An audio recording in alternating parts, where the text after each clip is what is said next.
إنه لقرآن كريم في كتاب مكنون لا يمسه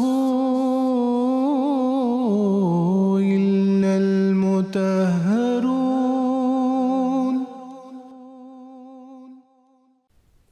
اعوذ باللہ من الشیطان الرجیم بسم اللہ الرحمن الرحیم۔ ناظرین اکرام السلام علیکم ورحمۃ اللہ وبرکاتہ۔ ناظرین اکرام، حضرت مسیح موعود علیہ السلام کو اللہ تعالیٰ نے حضرت مصلح موعود رضی اللہ تعالیٰ عنہ کے تعلق سے جو عظیم الشان پیشگوئی عطا فرمائی، اس میں ایک فقرہ یہ تھا تا دین اسلام کا شرف اور کلام اللہ کا مرتبہ لوگوں پر ظاہر ہو۔ حضرت مصلح موعود رضی اللہ تعالیٰ عنہ کی تحریرات کے مطالعے سے یہ بات روز روشن کی طرح عیاں ہو جاتی ہے کہ آپ نے لوگوں پر اللہ تعالیٰ کے کلام کا مرتبہ ظاہر فرما دیا۔ ناظرین اکرام، حضرت مصلح موعود رضی اللہ تعالیٰ عنہ کو اللہ تعالیٰ نے اپنی طرف سے علوم و معارف سکھائے۔ تفسیر کبیر ان علوم و معارف کی ایک زندہ اور تابندہ مثال ہے۔ ناظرین اکرام، اسی عظیم الشان تفسیر کو درسن پیش کرنے کے لیے پروگرام کی ایک سیریز لے کر ہم آپ کی خدمت میں حاضر ہوتے ہیں۔ ان پروگرامز میں میرے ساتھ شریک گفتگو رہیں گے محترم مولانا عطاء المجیب لون صاحب۔ محترم مولانا صاحب کا اس پروگرام میں خیر مقدم ہے۔ سب سے پہلے ہم سورہ فاتحہ سے شروع کرتے ہیں۔ حضرت مصلح موعود رضی اللہ تعالیٰ عنہ بیان فرماتے ہیں کہ سورہ فاتحہ یہ سورہ مکی ہے اور بسم اللہ سمیت اس کی 7 آیات ہیں۔ سب سے پہلے حضرت مصلح موعود رضی اللہ تعالیٰ عنہ لفظ سورتن کی تشریح کرتے ہوئے فرماتے ہیں کہ سورتن کے معنی عربی زبان میں مندرجہ ذیل ہے۔ نمبر 1 منزلتن یعنی درجہ، نمبر 2 شرفن یعنی بزرگی بڑائی، نمبر 3 علامتن یعنی نشان، نمبر 4 اونچی دیوار یا عمارت جو خوبصورت بھی ہو، اقرب الموارد کی کتاب سے یہ لیا گیا ہے۔ نمبر 5 یہ لفظ سورن سے بھی ہو سکتا ہے، یعنی اس میں حمزہ ہے جو ماقبل مضموم کی وجہ سے واو سے بدل گیا ہو، یعنی یہ جو واو یہاں ہے یہ حمزہ بھی ہو سکتا ہے، اور حمزہ سے پہلے جو حرف ہے وہ سین ہے اور اس کے اوپر ضمہ ہے، پیش ہے، اس وجہ سے عربی قاعدے کے مطابق اس کو واو میں تبدیل کیا گیا ہے۔ اس لفظ کے معنی بقیہ کے ہیں۔ عرب کہتے ہیں ہوا فی اشعر الناس، یعنی وہ قوم کے بقیہ لوگوں میں سے ہے۔ اس کا حوالہ حضور نے الجامع لاحکام القرآن للقرطبی دیا ہے۔ نمبر 6 ایسی شے جو پوری اور مکمل ہو۔ عرب جوان تندرست اونٹنی کو سورتن کہتے ہیں۔ الجامع لاحکام القرآن للقرطبی۔ حضور یہاں تعریف فرماتے ہیں کہ آئندہ اس تفسیر کا حوالہ دیتے ہوئے یعنی قرطبی کا سارے نام کی جگہ صرف قرطبی لکھا جائے گا۔ سورتن کی جمع سورن ہے، یعنی صورتیں، یعنی صورت واحد ہے اور صورتیں اس کی جو سورن اس کی جمع ہے۔ آگے حضور فرماتے ہیں کہ قرآن کے بعض ٹکڑوں کو سورت کیوں کہتے ہیں، اس کی وجہ تسمیہ کیا ہے۔ حضور آگے فرماتے ہیں قرآن کریم کے بعض ٹکڑوں کو سورتن کیوں کہتے ہیں، اس کے متعلق مختلف علماء نے مختلف توجیحات بیان کی ہیں۔ بعض کے نزدیک اس لیے کہ ان کے پڑھنے سے انسان کا درجہ بڑھتا ہے، بعض کے نزدیک اس لیے کہ اس سے بزرگی حاصل ہوتی ہے، بعض کے نزدیک اس لیے کہ صورتیں مضامین کے ختم ہونے کا نشان ہیں، بعض کے نزدیک اس لیے کہ وہ ایک بلند اور خوبصورت روحانی عمارت کو دنیا کے سامنے پیش کرتی ہیں، بعض کے نزدیک اس لیے کہ وہ سارے قرآن کا بقیہ یا حصہ ہیں، بعض کے نزدیک اس لیے کہ ان کے اندر ایک مکمل اور پورا مضمون آ جاتا ہے۔ یہ امر ظاہر ہے کہ یہ اختلاف صرف ذوقی ہے۔ حضور فرماتے یہ جو اختلاف ہے آراء کا، یہ صرف ذوقی اختلاف ہے، ورنہ سورتن کے جو 6 معنی بیان ہوئے ہیں وہ 6 کے 6 اس جگہ پہ چسپاں ہوتے ہیں، اور ہم کہہ سکتے ہیں کہ قرآن کریم کے معین ٹکڑوں کو سورتن اس لیے کہا جاتا ہے کہ نمبر 1 وہ قرآن کریم کا حصہ ہیں، نمبر 2 ان میں سے ہر ایک مکمل اور پورا مضمون بیان کرتا ہے، نمبر 3 وہ بلند اور خوبصورت روحانی تعمیر پر مشتمل ہیں جن میں داخل ہونے والا، نمبر 4 اعلیٰ مرتبہ، نمبر 5 بزرگی پاتا ہے، اور نمبر 6 ان پر عمل کرنے والے کو دوسرے لوگوں کے مقابل پر ایک خاص امتیاز حاصل ہوتا ہے۔ تو یہاں حضور نے لفظ سورتن کے معنی بیان فرما دیے، اور ساتھ ہی یہ وجہ بھی بیان فرمائی کہ قرآن کریم کے بعض ٹکڑوں کو سورتن کیوں کہتے ہیں۔ ٹھیک ہے، بالکل صحیح بات ہے۔ اس کے بعد پھر حضور رضی اللہ تعالیٰ عنہ نے اس بات پر روشنی ڈالی ہے کہ یہ جو لفظ سورتن ہے یہ لفظ الہامی لفظ ہے، یعنی اللہ تعالیٰ نے خود یہ لفظ استعمال فرمایا ہے، اور چنانچہ حضور فرماتے ہیں کہ قرآن مجید میں بھی اور احادیث مبارکہ میں بھی، یعنی حضرت صلی اللہ علیہ وسلم نے بھی اس لفظ کو استعمال فرمایا ہے۔ چنانچہ حضور فرماتے ہیں سورتن کا لفظ جو قرآن کریم کے خاص ٹکڑوں کی نسبت استعمال ہوا ہے، یعنی قرآن کریم کی جو 114 سورتیں ہیں اور ہر سورت کو ہم سورتن کے نام سے یاد کرتے ہیں، تو اس کے تعلق سے حضور فرماتے ہیں کہ قرآن کریم کے خاص ٹکڑوں کی نسبت استعمال ہوا ہے، یہ الہامی نام ہے اور رسول کریم صلی اللہ علیہ وسلم کا بیان کردہ ہے۔ قرآن کریم میں آتا ہے ان کنتم فی ریب مما نزلنا علی عبدنا فاتوا بسورۃ من مثلہ، سورۃ البقرہ کی آیت ہے جس میں اللہ تعالیٰ نے لفظ سورتن استعمال فرمایا۔ تو حضور فرماتے ہیں پس سورتن کا لفظ خود قرآن کریم نے استعمال فرمایا ہے اور الہامی نام ہے۔ رسول کریم صلی اللہ علیہ وسلم بھی یہ لفظ استعمال فرماتے تھے۔ صحیح مسلم میں انس رضی اللہ تعالیٰ عنہ سے روایت ہے قال رسول اللہ صلی اللہ علیہ وسلم انزلت علی آنفا سورۃ فقرأ بسم اللہ الرحمن الرحیم انا اعطیناک الکوثر۔ مسلم کتاب الصلاۃ کی یہ حدیث ہے۔ اس میں حضور صلی اللہ علیہ وسلم نے فرمایا ہے، یعنی رسول کریم صلی اللہ علیہ وسلم نے فرمایا ابھی مجھ پر ایک سورت اتری ہے اور وہ یہ ہے بسم اللہ الرحمن الرحیم انا اعطیناک الکوثر، یعنی سورۃ الکوثر حضرت صلی اللہ علیہ وسلم پر جب نازل ہوئی تو حضرت صلی اللہ علیہ وسلم نے صحابہ کو بلایا اور بتایا کہ اللہ تعالیٰ نے یہ سورت مجھ پر نازل فرمائی ہے۔ روایت سے معلوم ہوا کہ رسول کریم صلی اللہ علیہ وسلم بھی قرآن کریم کے ان حصوں کو جن کو آج مسلمان سورتیں کہتے ہیں سورہ ہی کے نام سے یاد فرمایا کرتے تھے، اور یہ بعد کا رکھا ہوا نام نہیں ہے۔ یعنی قرآن مجید کے نزول کے ساتھ ہی سورتیں جو 114 سورتیں قرآن مجید میں ہیں، اس کے قرآن مجید کے نزول کے ساتھ ہی ہر سورت کو سورت کے نام سے ہی پکارا جاتا تھا، بعد میں یہ نام نہیں رکھا گیا ہے۔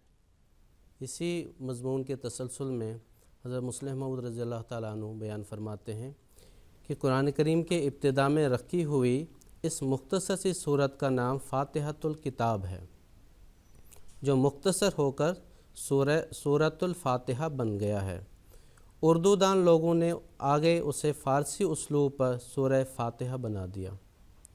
اس کا یہ نام ترمذی میں رسول کریم صلی اللہ علیہ وسلم سے بھی مروی ہے۔ عن عبادہ ابن صامت عن النبی صلی اللہ علیہ وسلم قال لا صلاۃ لمن لم یقرأ بفاتحۃ الکتاب۔ ترمذی ابواب الصلاۃ کا یہ حوالہ ہے، یعنی جب تک فاتحۃ الکتاب یعنی سورہ فاتحہ نماز میں نہ پڑھی جائے نماز نہیں ہوتی۔ یہی روایت اس صحابی سے انہی الفاظ میں مسلم کتاب الصلاۃ باب وجوب قراءۃ الفاتحہ میں بھی مروی ہے۔ اور سورہ فاتحہ کے مختلف نام جو ہے نا احادیث میں وارد ہوئے ہیں، اور حضرت مسلم موعود رضی اللہ تعالیٰ عنہ نے اور ناموں کو یہاں جمع کیا ہے اور ان کی وجہ تسمیہ بیان کی ہے۔ آگے حضور فرماتے ہیں کہ سورہ فاتحہ کے 9 نام ہیں۔ اس مضمون کو آگے بڑھاتے ہوئے حضور فرماتے ہیں اس سورت کے کئی نام ہیں، جن میں سے مشہور نام جو بعض قرآن کریم اور بعض رسول کریم صلی اللہ علیہ وسلم سے ثابت ہیں ذیل میں درج کیے جاتے ہیں۔ نمبر 1 سورۃ الصلاۃ اس کا نام ہے۔ چنانچہ حضور ایک روایت یہاں تحریر کرتے ہیں۔ حضرت ابو ہریرہ فرماتے ہیں رسول کریم صلی اللہ علیہ وسلم نے فرمایا، اللہ تعالیٰ فرماتا ہے قسمت الصلاۃ بینی و بین عبدی نصفین۔ مسلم کی یہ حدیث ہے، اور یہی روایت جابر ابن عبداللہ ابن جریر نے بھی نقل کی ہے۔ حضور فرماتے ہیں یعنی میں نے اس کا نام صلاۃ رکھا ہے اور اس کو میں نے اپنے اور اپنے بندے کے درمیان نصف نصف کر کے تقسیم کر لیا ہے. یعنی پہلے اپنی صفات کا ذکر کیا الحمد سے لے کے الحمدللہ رب العالمین مالک یوم الدین تک، آگے پھر وللظالین تک اس میں بندوں کو دعا سکھائی گئی ہے. پہلے اللہ تعالیٰ نے اپنی صفات کا ذکر کیا اور آخر میں بندوں کو اس میں دعا سکھائی گئی ہے.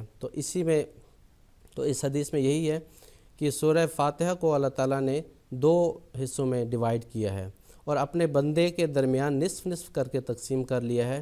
یعنی آدھی صورت میں صفات الہیہ کا ذکر ہے اور آدھی میں بندے کے حق میں دعا ہے. نمبر 2، سورۃ الحمد بھی اس کو کہتے ہیں. ابو داؤد کی روایت ہے، حضرت ابو ہریرہ رضی اللہ تعالیٰ عنہ سے روایت ہے، قال رسول اللہ صلی اللہ علیہ وسلم الحمدللہ ام القرآن و ام الکتاب والسبع المثانی. یعنی سورۃ الحمد کے دوسرے نام ام القرآن، ام الکتاب اور السبع المثانی بھی ہیں. اور اس سورت کا تیسرا، چوتھا اور پانچواں جو نام ہے اس کے تعلق سے حضرت مسلم موعود رضی اللہ تعالیٰ عنہ بیان فرماتے ہیں، ام القرآن، القرآن العظیم، السبع المثانی. یہ 3 نام بھی اس سورت کے ہیں.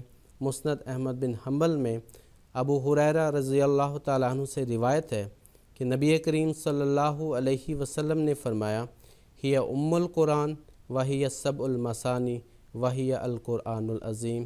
سورہ فاتحہ ام القرآن بھی ہے اور السبع المثانی بھی ہے. السبع المثانی کے تعلق سے حضور فرماتے ہیں، السبع المثانی کا لفظ قرآن کریم میں بھی استعمال ہوا ہے. فرماتا ہے وَلَقَدْ آتَيْنَاكَ سَبْعًا مِّنَ الْمَثَانِي، پس یہ نام قرآن کریم کا رکھا ہوا ہے. اس کے آگے بھی حضور نے، جیسا کہ آپ نے ابھی پڑھ کے پیش کیا ناظرین کی خدمت میں، حضور نے 9 حضور رضی اللہ تعالیٰ عنہ نے 9 ناموں کا ذکر کیا ہے. چنانچہ اس کے بعد پھر آگے 7واں، 8واں اور 9واں نام جو ہے اس تعلق سے حضرت مسلم موعود رضی اللہ تعالیٰ عنہ تفسیر کبیر میں فرماتے ہیں، یعنی 7واں نمبر الشفا. یہ نام حضرت ابو سعید خدری رضی اللہ عنہ سے مروی ہے. فرماتے ہیں قال رسول اللہ صلی اللہ علیہ وسلم فاتحۃ الکتاب شفاء من کل داء. سورہ فاتحہ ہر بیماری سے شفا دیتی ہے. یہ بڑی اہم بات ہے، ہم سب جانتے ہیں اس بات کو کہ سورہ فاتحہ جو ہے اس کو سورۃ الشفا بھی کہا گیا ہے. چنانچہ اس سورت کو پڑھ کے ہم دم بھی کرتے ہیں اور دعا بھی کرتے ہیں، اور اللہ تعالیٰ کے فضل سے اس سورت کی برکت کے نتیجے میں بہت سارے بیمار جو ہیں وہ شفا پاتے ہیں. تو اسی لیے حضور صلی اللہ علیہ وسلم نے بھی اپنی حدیث میں بیان فرمایا کہ ہر قسم کی بیماری سے شفا کا باعث بھی یہ سورت ہے. تو اس لحاظ سے اس کا نام سورۃ الشفا بھی ہے.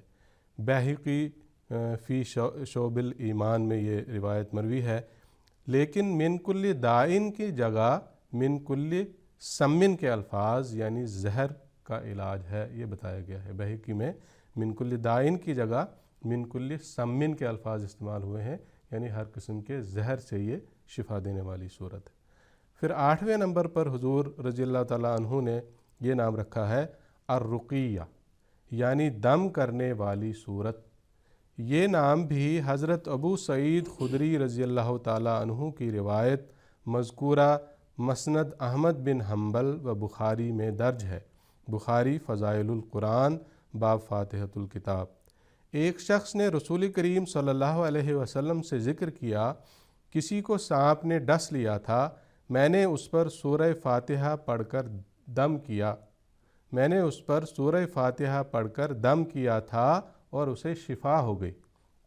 اس پر آپ صلی اللہ علیہ وسلم نے فرمایا ما یدری کا انہا رقیۃ، تم کو کس طرح معلوم ہوا کہ یہ دم کرنے والی صورت ہے؟ اس صحابی نے جواب دیا یا رسول اللہ، بس میرے دل میں ہی یہ بات آ گئی. یعنی رسول اللہ صلی اللہ علیہ وسلم نے اس بات کی تصدیق فرمائی کہ بالکل واقعتاً یہ صورت جو ہے یہ دم کرنے والی صورت بھی ہے، اور ایسے موقعوں پر اس صورت کو پڑھنے کے نتیجے میں فائدہ حاصل ہوتا ہے. پھر 9واں اور آخری نام حضور رضی اللہ تعالیٰ عنہ نے بیان فرمایا کہ اس کا 9واں نام سورۃ الکنز ہے. حضور فرماتے ہیں بیہقی نے حضرت انس رضی اللہ عنہ سے روایت کی ہے عن النبی صلی اللہ علیہ وسلم قال ان اللہ آتانی فیما من بہ علیہ